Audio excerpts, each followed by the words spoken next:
Life is going to come and kick you in the ass. When those ass kickings happen, are you then going to fall into doing nothing because you can't do it all? Or are you going to learn to walk in this gray area where you're going to still do what you can and be okay with that? The Content Capitalist Podcast. Hey, welcome to another episode of the Content Capitalist Podcast. Today, I'm interviewing someone who is actually right here in Japan with me. Most of the time, my guests are going to be Australia, UK, Canada, US. And I have the privilege of having someone who I think about a month ago, or maybe 5 weeks, I met him in this outdoor area where a bunch of dudes were hanging around having hot dogs and beer. And we got on chatting. We were introduced by a mutual friend. And since then, we've gotten to know each other a bit. And I invited him on the show because I think he's got some really cool insights about social media, about marketing, and about entrepreneurship. That's going to be a lot of fun to discuss. Andy Morgan, welcome to the show. Ken, thank you for having me on. Honored to be on. It's a pleasure. Andy, have you ever heard it said that when you say something with a British accent, people perceive you to be more intelligent than someone, say, who is speaking with an American accent like I am? I have heard that. I actually put that down to all of my success because most of my customers are American. And I think if I was American, I wouldn't stand out at all. I would just be one of many people in the fitness industry. You see, what my dirty little secret is, I'm from a place called Birmingham, which is where Peaky Blinders was filmed. And that the accent that I have when I'm at home with my friends is probably ununderstandable to you guys, or very tough. However, the beauty of it is, because the accents kind of all merge, you would still perceive me as being intelligent, yet it is seen as the ugliest accent from the UK. So if I was to speak like I'm from Birmingham, then I'd be talking like this, and everybody would think that I'm a bit of an idiot if you're from the UK. However, the Americans are tend to think that this accent is very intelligent. Could you hear the difference then? Yeah, one was just a lot more slurred. It's because we're all drunk. Slurred and slow. I can never get the hang of it. When you're speaking with a British accent, then you pronounce every T.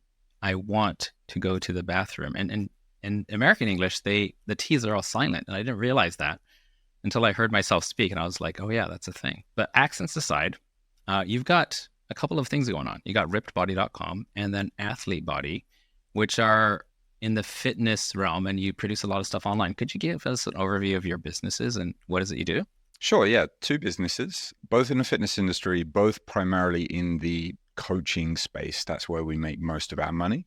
The Japanese business is mainly focused on working with bodybuilders. So I should say, my coaches, they have a very good reputation at helping natural bodybuilders achieve higher podium placings in their shows. And on the English language site, that's rippedbody.com, we work with serious recreational trainees. They are not looking to get on a stage at all, but they have already been working out. They've been looking after their nutrition. They've got to a place where they've hit a plateau. They're frustrated and they're ready for some more tailored one-on-one advice. They may or may not have ventured out into the deep, dark world of the internet, or the deeper, darker world, more specifically of social media, and tried to find helpful information there for themselves, and then got them scammed 100 times. And by some miracle, they haven't decided to quit yet. They've decided, I'm still going to look for some good information, and they've perhaps stumbled across us. So really, that's where we position ourselves. The branding of our Japanese company, on the back of our t-shirts in bright yellow letters, we have "Fight the BS." And so we kind of position ourselves as, look, most of the industry just tries to scam you. We're not, right? We're not going to sell you any supplements.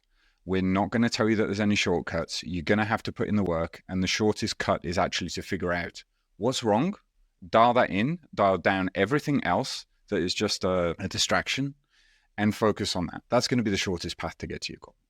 And, it's the same thing on Rippedbody as well, except we don't have that in the tagline. It's a no-nonsense diet and training guides.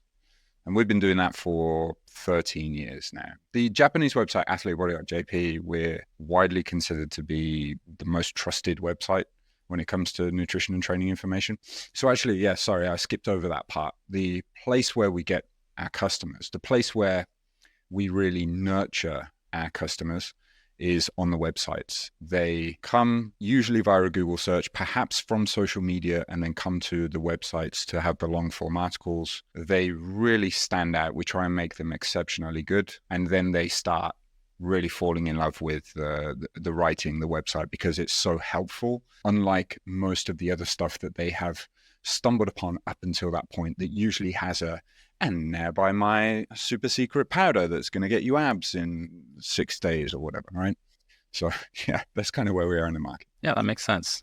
I feel like being in Japan and being bilingual is a bit of a cheat code, because I realize almost everything that's being marketed and sold in Japan is either like somewhere between a 3 and 7 year lag between the US market and this, paying for online coaching for fitness, or, even the proliferation of gyms all over Japan in the last 5 years.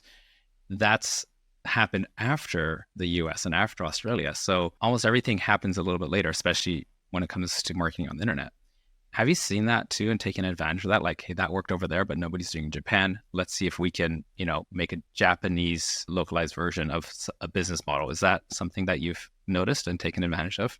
It's something I've noticed, tried to take advantage of and failed. So we started in 2011 and I still am, we do coaching, right? This was on rippedbody, which was a different named website, rippedbody.jp. And it was in English and Japanese at that time. And we offered coaching both in English and in Japanese. And none of the Japanese were interested. All of the Americans were interested. So I was like, great, fantastic. So the English side of the business made money. I thought, it's a problem that the website is not purely in Japanese. Frankly, the website was a mess, so that was a problem anyway. So then I split off and bought athletebody, because no Japanese person understands what ripped means anyway. Even if they were to Google it, it would come up as torn. Yeah, what it thought, right? So yeah, right. So this is just like my total branding screw up from the start anyway. So then I made athletebody.jp and I hired Ken. Ken came on and he worked, another Ken, all the Kens, they're great. My father's called Ken as well. So Ken came on and he started working full time for me, translating articles there. And I thought, yes, this is going to make a difference now. And no, it was crickets for years. And the athletebody website made nothing. I didn't pay myself anything. I refused to take any, we had traffic, but I refused to take any ads on there. I didn't want to do any affiliate stuff. I really wanted to be Switzerland on this and just put out what we truly believed in and not have any kind of compromises on there. And we made no money because very few Japanese people wanted to do online coaching. So I would take the money that I was making on rippedbody.com and I would use that to pay Ken's salary and whatever the other miscellaneous stuff was. Because I really believed in that project. And it was only, I think, 5 or 6 years in that we got to a point where we had then had enough money to hire another coach and build from there. And it's still not a massive business. We're low in terms of coaching revenue. We are low, maybe 200 grand US a year, something like that for coaching on that website. But it's building, and we have a very good reputation there, a rock solid reputation there. So I'm happy, and I'm happy with the trajectory of it. But that is that principle in practice. We were just way too early to the market. But fortunately, we didn't die because, I was funding it from elsewhere. We were making losses, but I was able to fund it from elsewhere because I believed in it and wanted to keep pushing forward with that. I thought it was essentially the right thing to be doing, building that website out to be a trusted, unbiased resource. Can you give me a rough time frame from when you started that to when you felt it was at least breaking even in terms of cash? It may have been 3 years, that Japanese website, to the point where it was covering Ken's salary. And then maybe it was the 5-year mark when they were covering Ken and Naoto's salary. And then I started paying myself, I think it was 2.5 years ago, from that website for the first time, from that business for the first time. So when you paid yourself from when it started, how many years is that? 8 years. 8 years, Ken. And did you recoup the losses that you made in the formative stages, or did you just write that off? Yeah, no, I just wrote that off. I haven't paid myself a big lump, but it's an investment. And ultimately, like, I sleep well because of it. And I'm saying that just to anyone who's like listening, like, I'm not a content marketing genius. I feel like a little bit of a fish out of water here. I just kind of went with my heart on this one. And I felt that it was a good thing that we had the opportunity to do. And I trusted that good things and good opportunities would come from that. And many other things have in that business, not just the coaching, because we started out focusing on great content and I didn't compromise it with ads. I was fortunate in that I could afford to do that.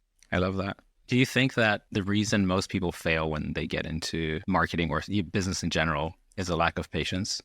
It's very difficult for me to say because I've been successful, but these were my first two businesses, right? And so we have the success bias here. And I also don't hear of all of the failed stories, right? But what I can say is a very good friend of mine, Greg Knuckles, he runs Stronger by Science and Macro Factor, the app that I was showing you the other week. He said to me, Andy, like, he didn't say it in this harsh way, but it was, I'm going to paraphrase here.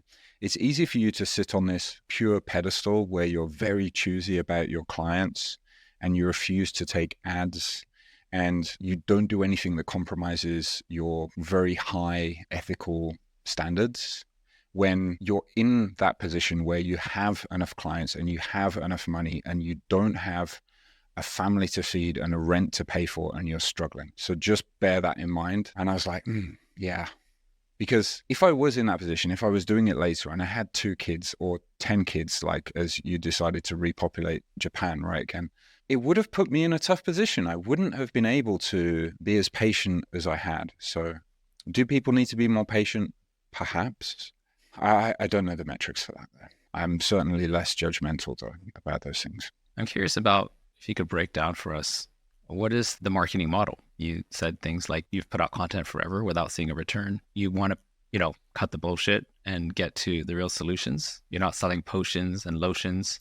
You're talking about, real results. So how do people, let's talk about the Japan side first, and then we can talk about the other one. How do people find you and then end up investing money and working with you? Sure.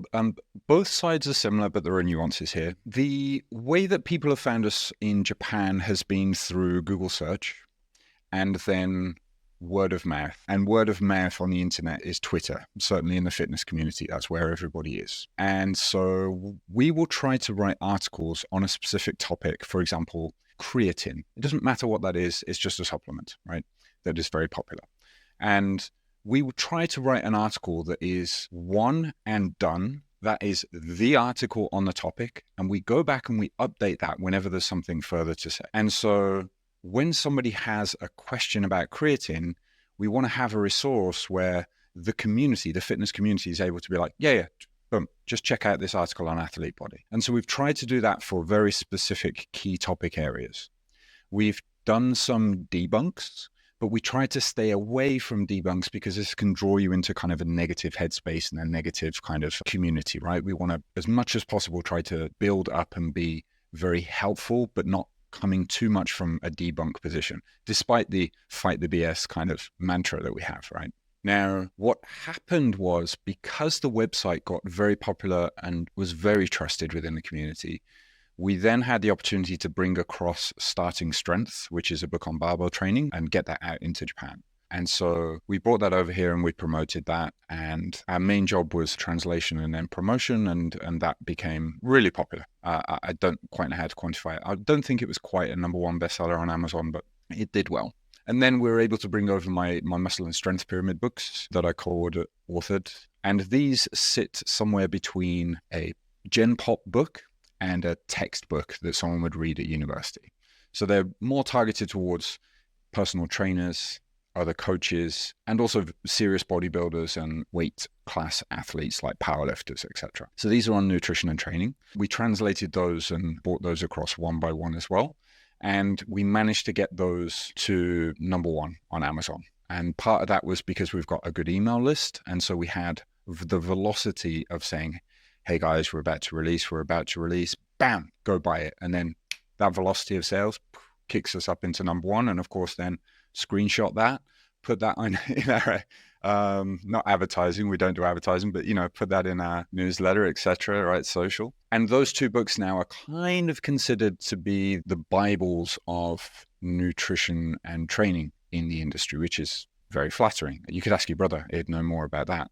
He'd be able to verify that, right? So we've now got a very solid reputation in terms of website content, and we've got a very solid reputation in terms of those books. We're able to present our before afters, so to speak, but also our competition placings for our bodybuilders.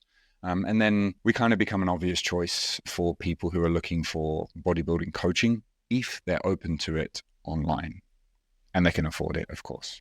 So that's really the Japanese business. And the most recent thing that we've done is we've localized a US nutrition logging app. It's called Macro Factor. MyFitnessPal would be the most similar thing, but it's a lot better. And that's run by some friends in the US. And our job has been translation, customer support, and using our industry connections to help market that and push that out. So that was from the start of May. We've had that. So this is nice because now we've got some sweet SaaS money, right? We haven't had any recurring revenue before that hasn't had time attached to it, like coaching. So this is a very exciting point for the Japanese business there. I got your history part and I think I understand it. But if you were to put into one sentence, the most efficient and likely way that somebody is going to first hear about you, then become a paying customer, what do you think that would be? Google search to email list to customer, that route. So they buy straight from the email. For example, there's an offer every now and then in the email and like a promotion or something where you directly say, hey, you should work with us. And they go to some kind of sign-up site, put down their credit card, and now they're your client. Yeah, exactly. This is a much clearer flow for the English language business. So I'll talk about rippedbody.com, if I may. So the awareness funnels, social media, people may stumble across us being recommended on Instagram or Twitter, or it could be, let's say I'm a guest on a podcast and I say, hey, if you're interested in nutrition, go to rippedbody.com, enter your email address. We'll send you the best newsletter that you've ever been on around this stuff, right? And I love that you got a pitch right there. We'll put that in the highlight. So go to rippedbody.com and coupon code Ken Okazaki. I mean, if this is of interest, obviously, right? So these will be kind of our awareness engines, right? And then we will have calls to action like, look, frankly, you can get snippets of information from our social media, but the good stuff, the gold, is on the website or in the email list. So really you want to go there because if you've got a problem, getting snippets of it without the broader context is not going to solve it. So let's go a little bit deeper. Free stuff on the website, free stuff in their email list. They go to the website, they read through. There's then a pitch for like one of our lead magnets, which will be like, here's our free nutrition setup book and the 7 mistakes that people typically make. Or here's 5 free training programs and a 7-day course on how not to screw it up, right? Something that's, really tempting. They sign up and then we deliver them, obviously, that week-long course. And then we follow it up with our evergreen newsletter there, which will be interspersed with pitches for coaching or books or whatever. Is most of this automated, the emails and the pitches and everything?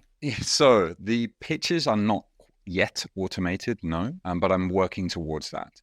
The evergreen newsletter it's a sequence of about 100 emails that is sent out once a week. So then if someone signs up, they'll have emails for 2 years.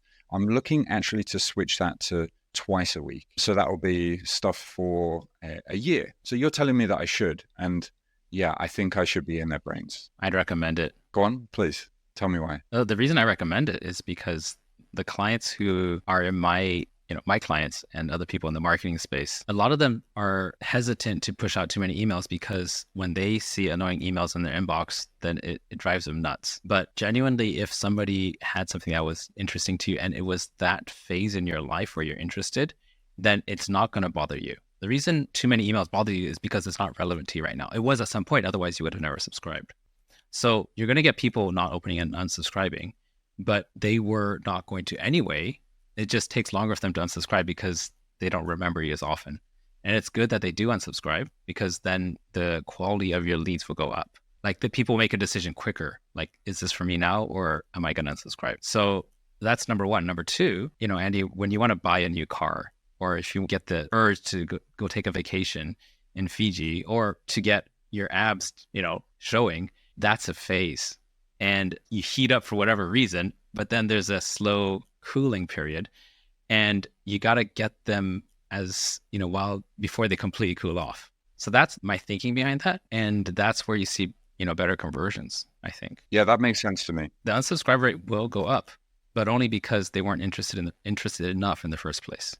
And the quality targeting will go up too. I can't say it'll be across the board for everybody, but generally that's what we're seeing. Yeah, that makes sense to me. I found that even when I email more, the unsubscribe rates stay about the same. So it's about 0.2%. So over 25,000 person email list, about 50 unsubscribe each time. And that doesn't really change unless it's just a direct pitch email. And those I try and do value first emails, but those just, hey, coaching spaces are closing today, get in. At that point, if someone unsubscribes, they're probably just needing a nudge to unsubscribe anyway because they weren't interested, right? So actually, I don't see it as a bad thing. And then that won't be 50, that'll be like 80 people or something like that. So I'm thinking of moving it from once a week to twice a week, because when I do pitch, I'm using a 10 email framework. So each month I will send, moving forward, in the first week, 2 emails, pure value. Second week, 2 emails, pure value. Third week, it's going to be, hey, we're talking about the importance of finding accountability this week and what that's going to cost you if you don't. So the format will be Monday, it'll be talking about the pain of not solving this particular issue. Wednesday, it will be agitating the issue. Friday, we'll be talking about the solution and giving them some tips on how they can solve that, but also hinting at something that we do that can solve that. We'll tell them more about next week. So in this case, our coaching offer. And then it will be gain, fear, logic, Monday, Tuesday, Wednesday, going, last chance, gone, right? So then there are 5 or 6 emails there. And I did that for this specific framework. I got it from a fellow called John Ainsworth, datadrivenmarketing.co, I think it is. Great website, great dude. I did that just this last week this last 2 weeks, because I wanted to clear my calendar later in the year to create space to write the 3rd editions of those books and to work on another project. And so I wanted to just be full and then closed, and it's worked great. And how often are you doing this? Like once per quarter or? So that was the first time that I'd ever done this particular style of pitch. And I'm embarrassed to say, this is why I feel a little bit out of place here on this pod. I feel like the people listening are going to be like, oh, Andy, you're such an idiot. And like, you're right. Yes, I am an idiot if you're thinking that. I have never really pitched my coaching before. It's always just been we've got some coaching spaces available. Click here if you want to sign up. But usually we've just had people stacked in, just waiting to get in because we've got such a good reputation. Or if you don't need to pitch, then you don't need to pitch. Like if you don't have a problem with leads, then there's no reason to. Here's the thing. Once you start pitching, then there's a much more delicate line between remaining the authority or acting like you're desperate. And this is where if you don't ever have to pitch, then you get to remain the authority and people come to you. Or the second way to do it, if you want to remain the authority, is, do like the rock stars do it. They have promoters promote their event and they just show up and get on stage. And then you never have to be in that desperate type of, framework, and you can pitch hard, but with someone else's face, right? So the promoters are going to be, whatever the local venues, whatever PR firm they hire, they promote the heck out of you. And you separate yourself from being the face of promotion. You're just the face of authority and of knowledge and entertainment or whatever it is that you're providing. And that's pretty much why I had to learn this, because I was the promoter for, people like Tony Robbins and people like Robert Kiyosaki and, Jordan Belfort when I was promoting them here in Japan.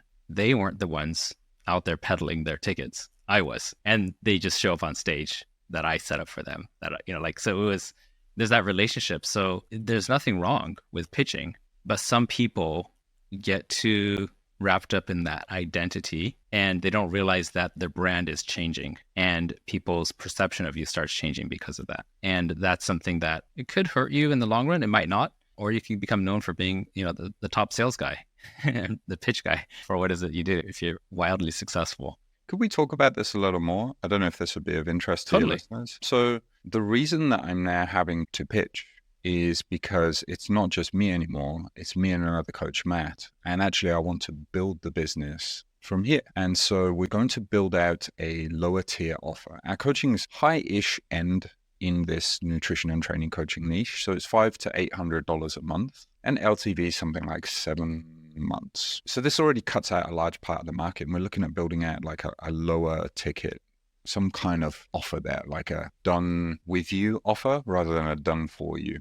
which some of your previous guests have talked about. Now, when it comes to that high kind of the VIP coaching that we're currently doing, how would I promote that without changing that dynamic? Because I can't just hire, I'm not a rock star getting on stage. I can't just hire a person to sell my spaces, right? Well, I'll use an example. I recently joined Dynamite Circle, and it's a very low cost entrepreneurs community.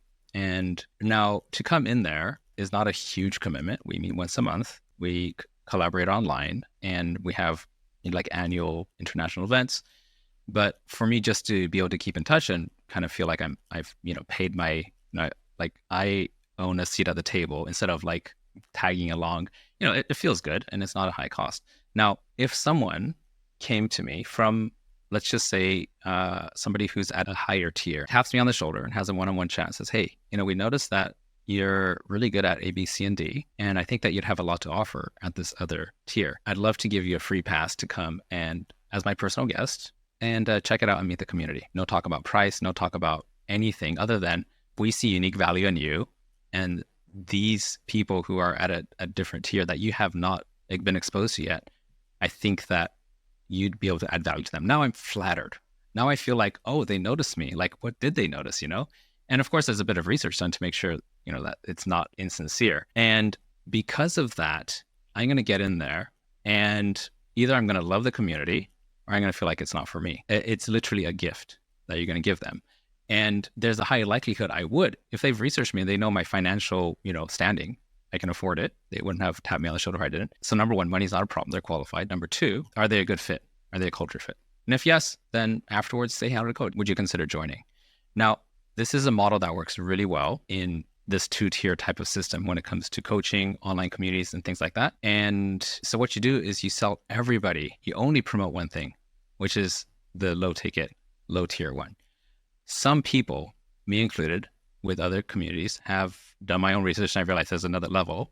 And I would just figure out who to talk to and say, hey, get me into there. I want to skip the paddling pool, right? The baby pool. Now, there are people who will go in there, spend a few days, and it's like, hey, I love what you're doing, but I need something more personalized for me. And those are the kind of people who will raise their hand. Now, the majority of people, they're going to take your, $500, $700 a month type of membership. They're going to go through it. They're going to be happy. And then afterwards, they'll be exposed to the other community. Now, you might have like a 10 to 15% ascension rate, but it won't be the majority. But what's happening now is that lower tier offer is cheap enough that you can profitably run it. And what it is it's becoming a lead generator in terms of word of mouth. So you're going to have a lot of word of mouth. You're also going to be able to elicit testimonials and case studies. And it's raising your authority for you while being cash positive. Let's say 10% of those guys go up to the upper tier where you probably charge at least 10 times more than that, or 5 or 10 times more. And that comes by personal invitation or by people taking the initiative to, ascend themselves. The problem with promoting two things to a cold market is it gets confusing, right? So unless they're a warm market, you've already had some contact with them, then it'll be difficult to get them straight into a multi-$1,000 a month type of deal. But if you're promoting to the general market, that's going to raise your authority. It's going to raise your exposure. It's going to, raise awareness about who you are and what you do. Okay, so I like all of that. That sounds great. And I can totally see how we could end up with mixed messages if we are promoting two things. Is the theory here then that because we are not promoting the one-on-one or being pushy with the one-on-one, hey, we've got a few spaces left, hey, we're not being too openly pushy with that, that then it's not turning me publicly into this sales guy. And it's okay to promote this lower tier community / group / done with you product because it's not this VVIP stuff. Is that? That's how I see it, yeah. Do you remember when Billy Blanks got really big in Japan? Yeah. I've been Remember? here. Yeah. Long time ago. Yeah. So think about it like this. anybody could buy his DVD or I think he even did VHS sets, right? Anybody could buy it. But he did have Japanese celebrities who he privately coached. And I don't know what his fees are, but I can bet you it was more than a VHS tape. So think of it like that. Yeah, that makes total sense. Thank you. Yes.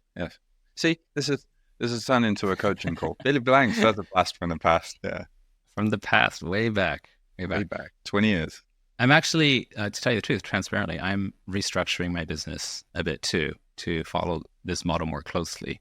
And there's a book that really changed how I think about things. It's called The 5 Ones. And I think you've already mastered this, but when you're doing a new marketing or business initiative, then you got to think of what are the 5 things that you're going to focus on. And the first one is, number 1, you got to stick to one target market, like one avatar. And the second thing is there's one market, one avatar, one offer. So this is, instead of offering 2 different things, only promote one thing, one channel. So you can have multiple ones, but it's got to be optimized for one channel, whether it's going to be your YouTube channel, your blog, and then repurpose for everything else. And then one conversion mechanism. So the conversion mechanism can be an online form where people pay, or it might be a sales conversation or a live event where you recruit on the spot. So I've only done 4 there. And the last 5 is 1 year, a minimum of 1 year of dialing in just these 4 things and refusing to add any bells and whistles or upsells or downsells or,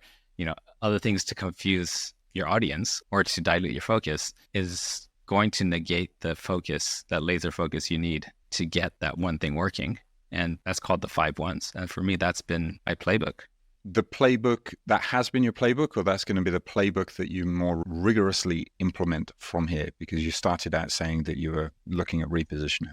That's the principle I use whenever I'm doing a new business venture, a new offer, and I'm re-implementing it now as I'm going into changing up a few things in my business and changing my offer. Got you. Thank you. I've just written that down in the Ken Okazaki ideas and note that I have.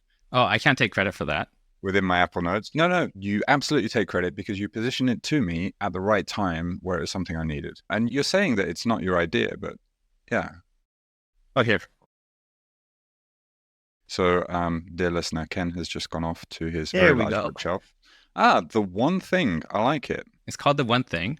And this is absolutely brilliant. And then inside of here, we extract, like within different levels or areas of business, there's got to be the one thing. And for me, those were the 5 areas where there's just one thing to focus on. This is actually a really easy read, but excellent book if you're in business. Thank you. I'll buy that today. I've got here 4 things written down. 1 offer, 1 channel, 1 conversion mechanism, and 1 year. Do not dilute your focus before that. What was the other one? 1 audience, like 1 target market. Yes. Okay. So is it the salaryman? Is it the expat? Is it the gakse? And you just got to decide who that one is. Hopefully the most profitable one, and then just dial all your messaging and all your marketing around that one person. Yeah, that makes total sense. Get as many of it as you can.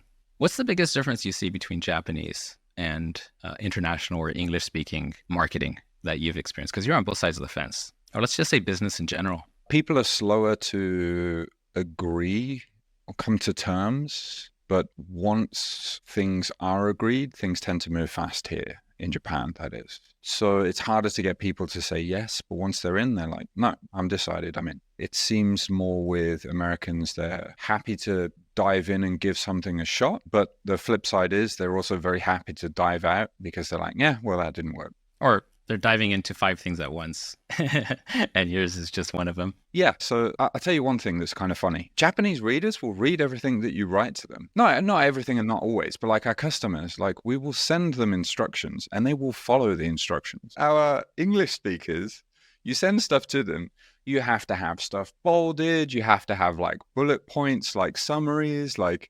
And you know that people are just going to skim read the shit out of everything. And it's kind of annoying. You just can't take for granted that someone's actually read what you've said to them. But with our Japanese customers, 99 times out of 100, they'll read everything. So that's good. This is true. Another funny one, we were talking about this the other day, actually, and you were giving me some advice.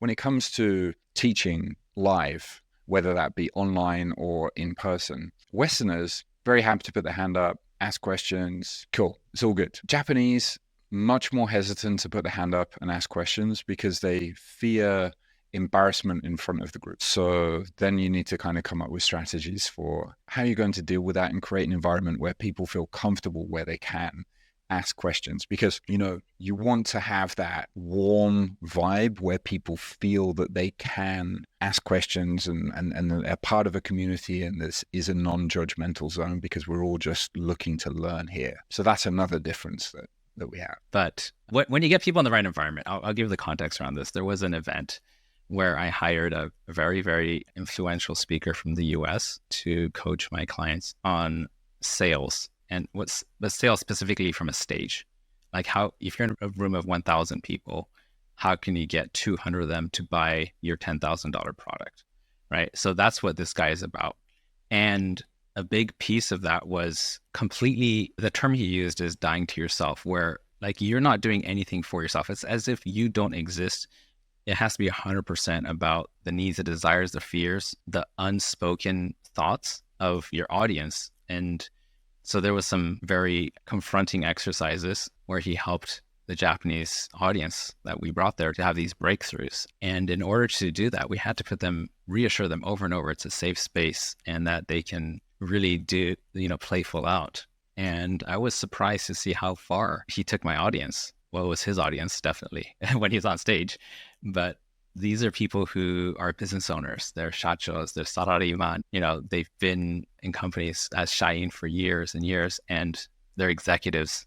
And now they've turned into someone completely different. And that completely amazed me. So if you do a good job of setting the context and giving them very clear instructions and reassurances of why this is important and how it's going to work, how it's going to play out, then they'll follow. They really will. You got to win their trust, but they will follow.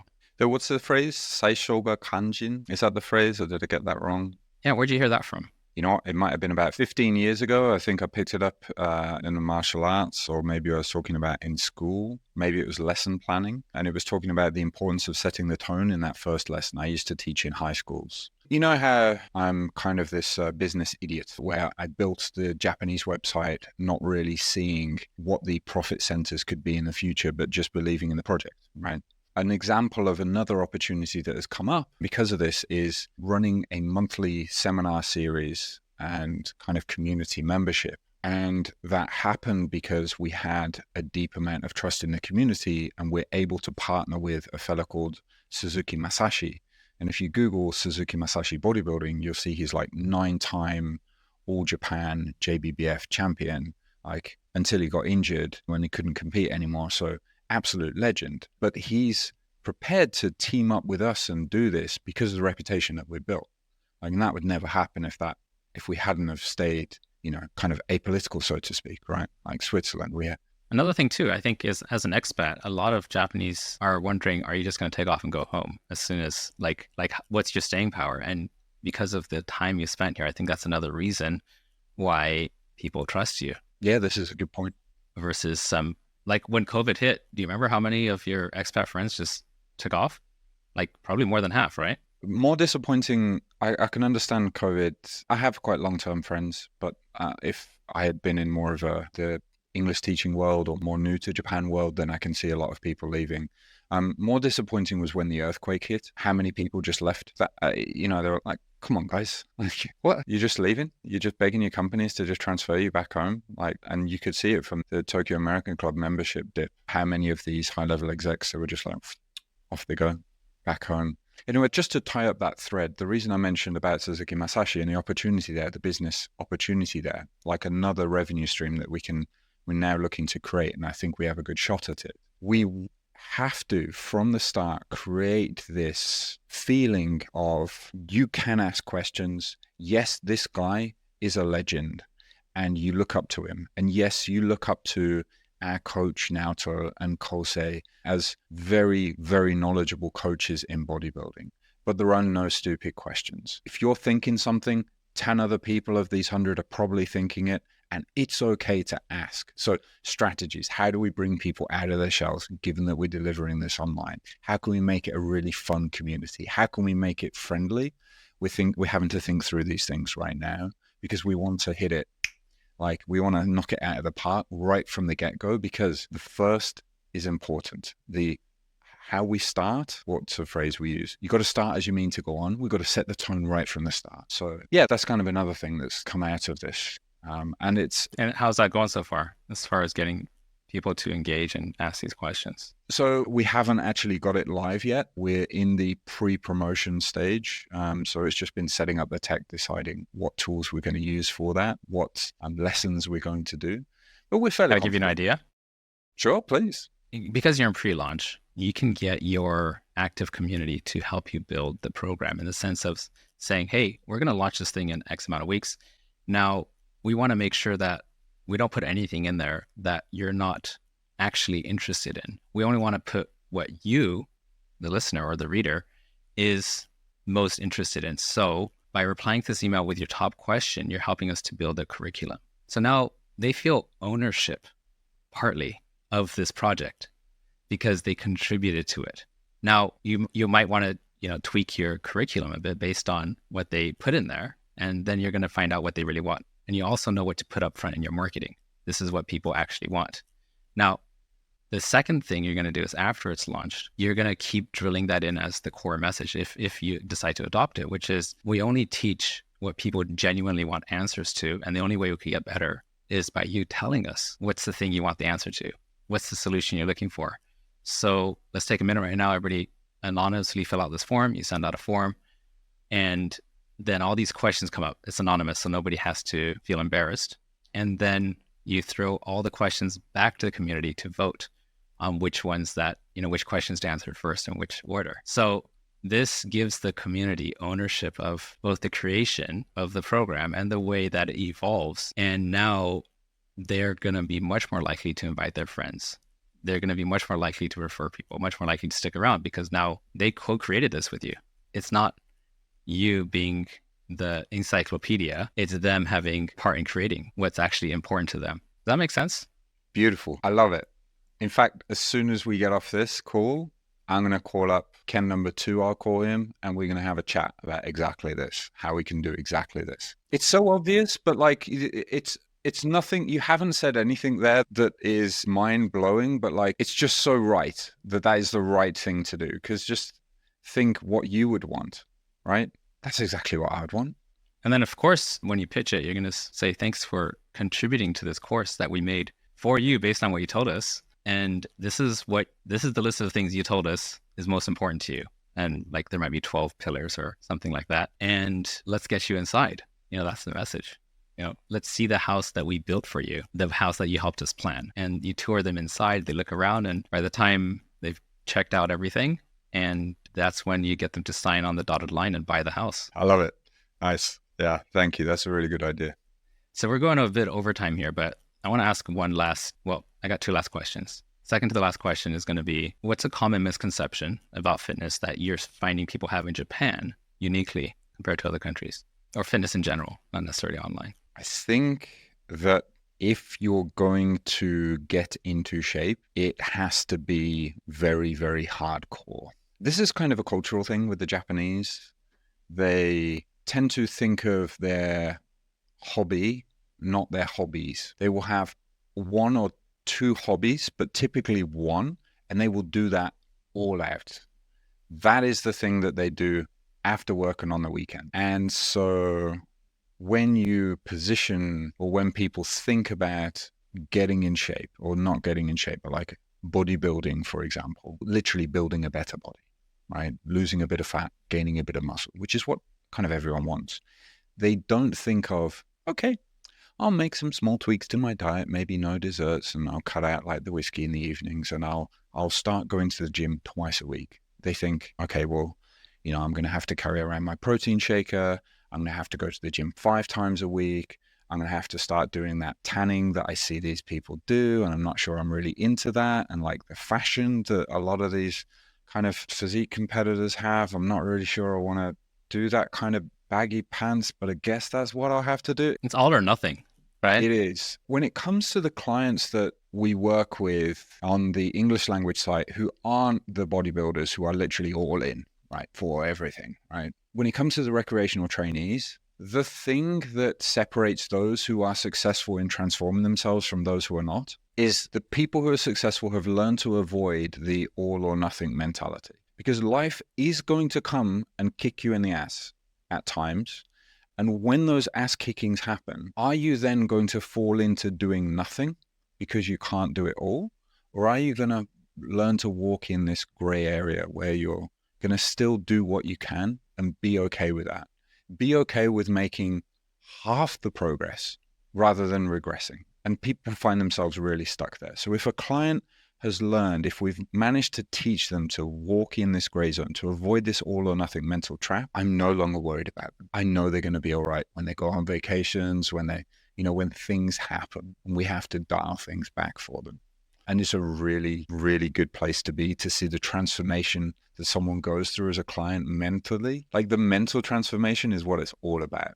Because they think they come for the nutrition and the training advice. Actually, what we're trying to give them is a set of habits, this mental transformation, so that the gravity of their habits and environment now pulls them towards being in shape, whereas previously it was pulling them out of shape.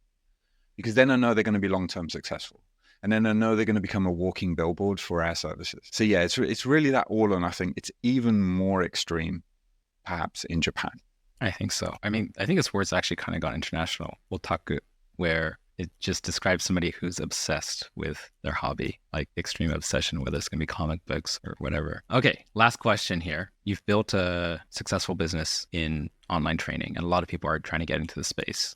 And it's been a period of years. If you had to start over again, without the recognition or the authority that you've built up over the last decade or so, you're at zero, you're here in Japan. How would you do it differently? The fact that I'm in Japan, it wouldn't change anything. I would still go for the American market because it's just going to be me. I can't now afford to hire a Japanese person, and my language ability is not good enough to work with the Japanese. It's good, but it isn't fluent. And so, or rather it's not native. And so I wouldn't try and work there. I would still try and work with Americans. Americans are most open to coaching. Okay, how am I going to capture my customer? Who am I good at working with? Well, first, I'm going to work with people in my circle in person, and I try to work with them for free, but have some kind of buy-in. So maybe they pay me, but they get a refund if they follow through on everything.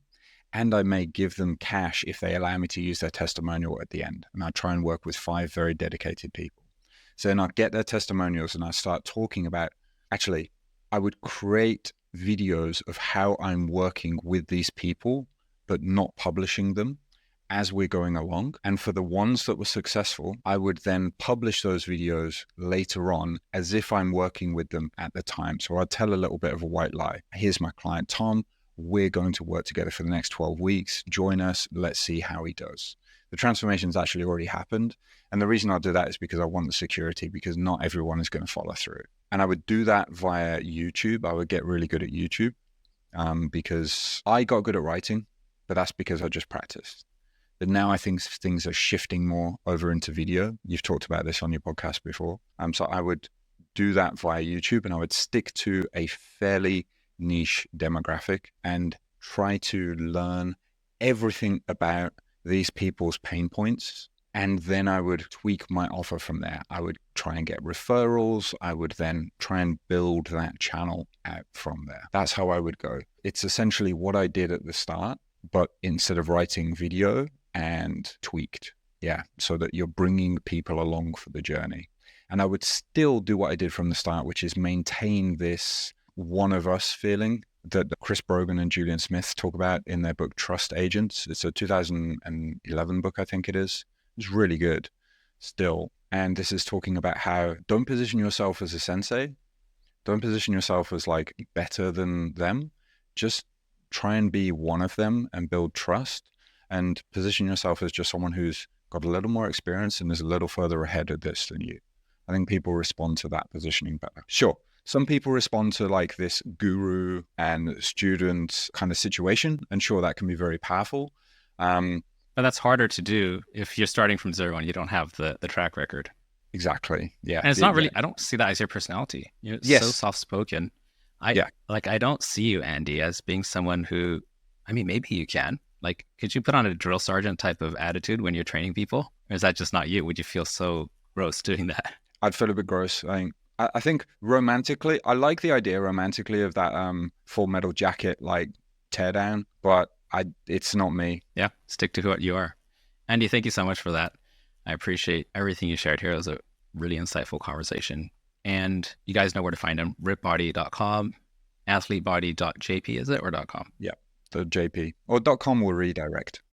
Okay, athletebody.com, rippedbody.com. And as a side note, you said, toward the beginning, you said if rippedbody were translated to Japanese, then it would sound strange. If you take the Japanese version of that, which is warateru, right? Which literally means cracked. So it'll be like a cracked body if you translate the Japanese version of ripped to Japanese. And the way I every time I hear that, the way I picture it is like in Japan, you have these things called senbes, which is like a rice cracker. And they're very brittle. They're kind of like pale. They're a skin color. And if you were to like crack it, then it might look like a six pack if you arrange it just right. So that's how I pictured it the first time I heard someone say warateru, because then you could see the lines, between your abs. But that would be the Japanese version, if anyone's interested. Andy, thank you so much for being on the show. And everybody who's listening, please go check out his sites. And I will see you next week. No hustle, worship here, we're a different breed. Action is what we got if action is what you need. Content capitalists, we're breaking the mold. Cause the old ways stay new stories to the close. So content capitalists, get to the prize.